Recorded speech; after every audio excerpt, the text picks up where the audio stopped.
Lujeng Nyakseni.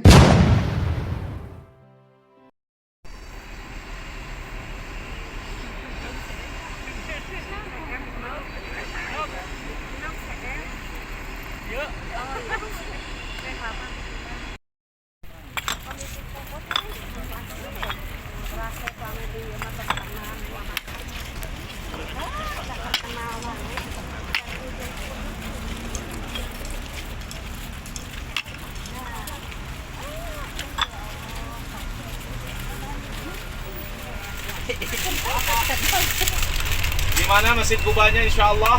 Insyaallah. Semoga bisa kembali lagi ke sini ya. Amin, amin. Bersama pasangannya, anak-anak cucu semua ke sini. Amin.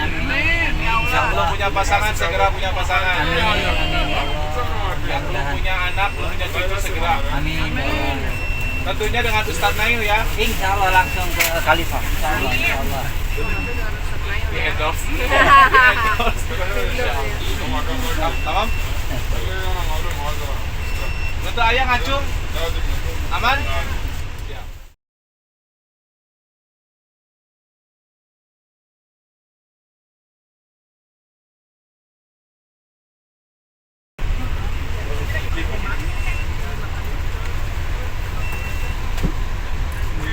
Baik, amshi habibi. Al-Mazra', ha? Al-Mazra'? Al-Mazra', baik. الذي فيه حمام كويس.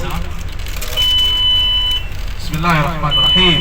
Alhamdulillah, wassalatu wassalamu ala rasulullah.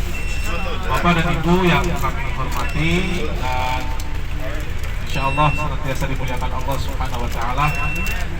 Barusan kita sudah melihat langsung, bahkan kita melaksanakan anjuran dari Rasulullah SAW untuk sholat di dalam Masjid Al-Quba, masjid yang dibangun atas dasar ketakwaan, masjid yang dibangun bukan karena pencitraan ya.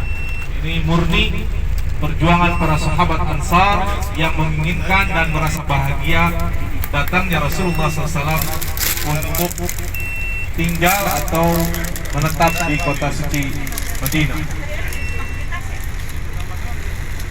Bapak dan Ibu rahimakumullah, spirit motivasi daripada pembangunan Masjid Quba adalah ketakwaan. Tadi saya katakan bagaimana jemaah ataupun penduduk Ansar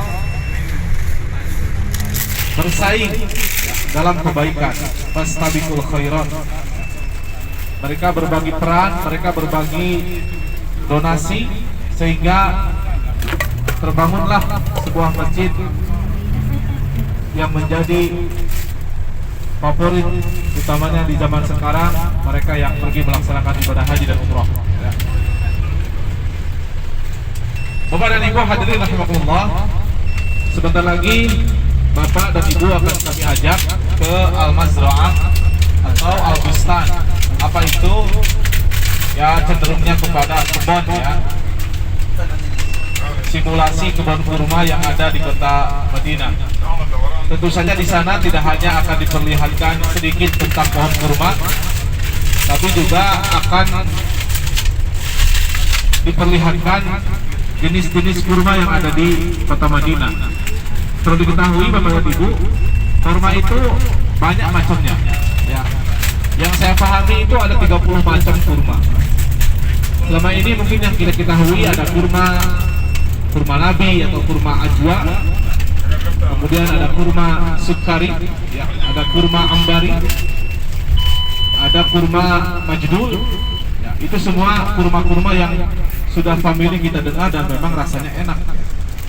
Sukari, kenapa disebut sukari? Sukari itu artinya ada sifat gula.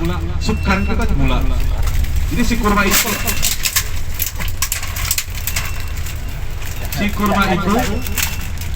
kalau kita makan ada sedikit butiran-butiran gula putih ya, makanya disebut sukari. Ada juga selorohan, mohon maaf, tapi mohon maaf ini agak sedikit maaf ya, sukari itu katanya buat yang sukar berdiri katanya. Wallahu a'lam. Jarang. Ya Allah ya Rabbi. Ini obrolan-obrolan di belakang layar ya. Ya, ada ambari itu bagus buat kaum wanita. Ya. Ada juga majdul itu tebal ya kulitnya, bijinya sedikit dan dia nggak terlalu manis. Itu majdul. Nanti bapak itu cari. Saya mau majdul 1 kilo, saya mau sukari 1 ton. Karena tahu khasiatnya jadi 1 ton pesannya. Ya, ada saya mau ambari, saya mau kurma nabi atau ajwa. Kenapa disebut kurma nabi? Karena nabi sendiri yang pada saat itu menanam langsung bapak dan ibu. Ya, sampai ada khasiat dalam sebuah hadis, barang siapa yang memakan atau mencicipi kurma nabi ganjil 3, 7 ataupun 9, maka dia akan terhindar dari orang yang akan mencoba menyihir kita, orang yang akan mencoba menzalimi kita dengan cara-cara yang mistis, yang metafisika. Ya. Dengan kurma nabi insya Allah semua akan tertolak, katanya begitu. Ya. Mudah-mudahan kita semua terhindar ya, nggak harus berhubungan dengan metafisika seperti itu. Nah, ini salah satu bustan, salah satu kebun kurma. Nanti bapak ibu bisa foto-foto di sana, bisa icip-icip kurmanya juga. Icip-icip boleh, semua gratis. Tapi ulah rugikan ke sakilo waktu karunya. Ya. Saya nyobain ini, ujung-ujungnya kebeli karunya. Ya. Silakanlah kenang-kenangan kurma Madinah. Yang mau belanja silakan. Yang hanya icip-icip doang juga asalnya malu kalau icip-icip doang ya. Baik, selamat menikmati perjalanan refresh ya, istijmah lebih kepada pembaharuan diri untuk melihat situasi yang baru. Terima kasih. Bisa dengan rupiah di sini. Ya, tidak harus dengan real, rupiah pun jadi. Yang penting jangan bawa yang 2000-an, mau apain 2000-an. Minimal 50.000. Baik, sebelum masuk kita foto dulu di ini. Di pohon kurma bagus ini. Bisa lihat dari sebelah kiri, itu Masjid 7. Ini tempat khalwatnya, bertahanusnya para sahabat Rasulullah SAW untuk mencari ketenangan batin. Ya. Jadi sebetulnya Bapak Ibu dianjurkan, ya, kali-kali kita ini menghindar dari pekerjaan, menghindar dari, bukan menghindar ya, artinya memisahkan diri dulu untuk bertafakur diri. Hanya diri kita dengan Allah Subhanahu wa taala. Di situ kita mengintrospeksi diri. Di situ kita mendekatkan diri lagi kepada Allah Subhanahu wa taala. Itu salah satu yang dicontohkan oleh para sahabat. Masjidnya kecil-kecil itu. Ya, ada 7 dulu. Sekarang tinggal 3 atau 4 yang sedikit masih kelihatan ya, betul. Dan di sini waktu itu pernah diserang oleh kaum kafir Quraisy. Makanya ini disebut Masjid Khandaq. Kenapa disebut Khandaq? Khandaq itu jebakan. Jadi dulu yang dipakai masjid dengan parkir ini dulu adalah parit yang dibuat oleh Rasulullah SAW atas saran sahabat Abi Dzar Al-Ghifari. Ya, jadi dibikin jebakan dulu di sini dan cukup membantu ya mengurangi serangan dari orang-orang kafir Quraisy terhadap kaum muslimin. Sebelah kiri dibangunlah masjid, ya, ini baru ya, paling 2017 baru selesai ini. Dulunya di sini sedikit rawa begitu, ya, agak terjal, dan itu yang membuat adalah Rasulullah dan para sahabat. Bapak Ibu hadirin rahimakumullah, apalagi yang harus saya sampaikan, kalau kita sholat di sini, ya kita lebih baik sholat di Masjid Nabawi. Yang jelas keterangannya bahwa pahalanya 1000 kali daripada masjid di sini termasuk. Ya. Jadi insya Allah kita akan kembali ke hotel dan bersegera Bapak Ibu untuk mengambil wudhu dan melaksanakan ibadah sholat zuhur di Masjid Nabawi. Ya, lanjut kepada makan siang dan silahkan acara bebas seperti itu. Bapak dan Ibu hadirin rahimakumullah, besok acara kita apa Ustaz? Ya, sebelum nanti saya ingatkan di reminder di grup WhatsApp, saya ingatkan bahwa besok acara Bapak dan Ibu beda. Acaranya sama, yaitu ziarah Raudhah, tapi waktunya berbeda antara kita laki-laki dan ibu ya.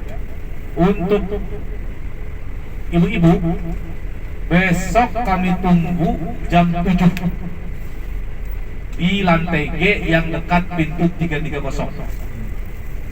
Sekali lagi, ini tidak ada pengecualian, mohon maaf, karena kunjungannya dibatasi waktunya dan tempat. Jadi besok setelah sarapan, ya, jadi setelah sholat subuh ibu jangan kemana-mana, langsung sarapan, ambil wudhu. Di lantai tempat makan tuh ada tempat wudhu, Bu. Tanyain saja kalau tidak kelihatan mau wudhu, mau ke jamban bisa. Langsung turun ke lantai G yang dekat pintu 330 mau ke masjid. Nanti di situ kita siapkan ustazah, ya, mutawifah untuk menemani ibu-ibu menuju ke Raudhah. Jam 7 pagi. Dimohon untuk tidak terlambat karena akan mengganggu kepada aktivitas ke Raudhahnya. Lalu untuk bapak-bapak kapan? Untuk bapak-bapak insya Allah Ustaz, kita nanti akan sholat asar bareng, tapi di saf paling depan. Saya akan menunggu bapak-bapak setengah 3 di lantai G dekat pintu 330. Setengah 3 siang atau menuju asar. Setengah 3 kita jalan ke depan Masjid Nabawi untuk supaya setelah sholat asar kita langsung Masya Allah, langsung kita ngantri karena waktunya dibatasi, ya. Dimohon kekompakan dari semuanya. Jangan lupa bawa tas sendal, ya. Jangan dititip-titip, nanti tas sendalnya masing-masing saja. Kejadian yang sudah, yang satu dititipkan ke temennya, ternyata temennya tertinggal, akhirnya dia jalan kaki ke hotel tanpa sendal. Jadi kita siapkan tas itu untuk menyimpan sendal masing-masing.